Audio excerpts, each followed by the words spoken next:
How would you respond to this sign?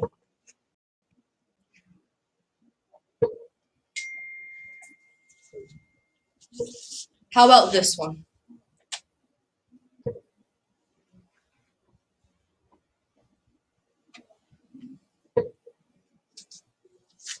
And what about this one?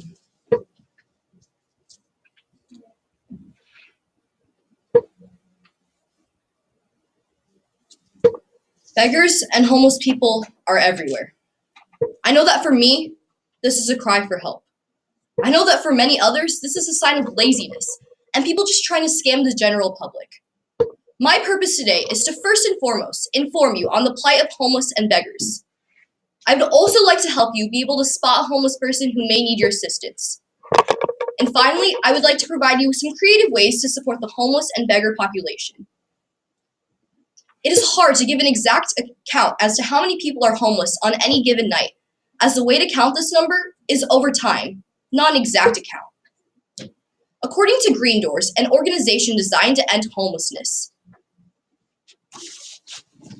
about 643,067 people are homeless on any given night in the United States. 25% of those people suffer from mental illnesses. 13% are escaping domestic violence. And 12% are veterans. 17% are also chronically homeless. Recently, the working poor have become more at risk for homelessness. Of the 643,067 people who are homeless any given night, 238,110 of those people are in families. Looking at these figures, nobody or very few people actually choose to be homeless. Now, I have shared with you that I support homeless people. Many people think that they can just get a job or get back on their own feet, but it's not quite as simple as that. Much of the time, shelters are full and people have nowhere to go. A survey was conducted by the National Coalition for the Homeless, which is an organization designed to prevent homelessness as well as provide immediate needs to many. They surveyed 23 cities and came to the results that 94% of those on the streets are single adults, 4% are in families, and 2% are unaccompanied minors. You would think that the 94% could just go and get a job, but many of them suffer from schizophrenia, bipolar disorder, alcoholism, and drug addictions. Even if they could have a job, they would most likely be working at minimum wage. Get this, there is nowhere in the United States that someone working 40 hours a week at minimum wage can afford the rent of a one-bedroom apartment at fair market rent. Now, I know many of you are wary about helping the homeless. There's always going to be the urban legend that they're going to leave the street corner, go to the next parking lot, get in a fancy car, and go home to their mansion. But we cannot disregard those that do need help.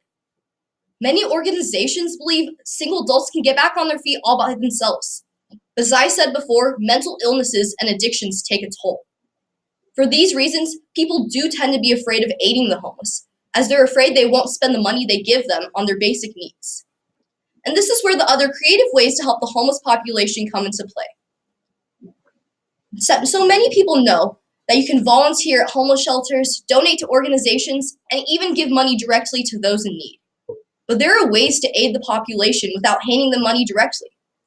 One big thing is keeping food with you. You can make homeless care packages.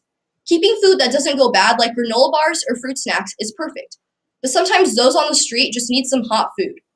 A McDonald's gift card is perfect for that. You can also put personal hygiene items in the care package, such as socks, toothbrushes, and toothpaste. You can even create a list of local shelters to put in the care package, as those on the streets may be checking the same shelters over and over again that are full, and be unaware of others. If you're interested in helping someone with a mental addiction take a toll on their addiction and keep track of their money, you can guide them to treatment for their addiction, as well as provide them a broker to keep track of their money.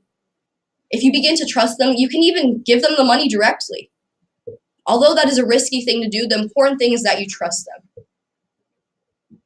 You can usually tell if someone actually wants to better themselves or if they're just going to go back to their old ways. If you want to educate people in your community on how they can get involved, You can create a donation list to give to various community organizations and inform them on why it's so important to get involved. Homeless people and beggars are everywhere. Whether you directly want to aid them or help them through an organization, it all helps. Homelessness is a dire situation in the United States, and those on the streets just cannot go unnoticed. We need to guide beggars in the direction they need so that we can lower the estimate of homeless people in America, both inside shelters and on the streets. Now, the next time you see someone with a sign like this one, what will you do? Will you drive away? Or will you get that human being off the streets?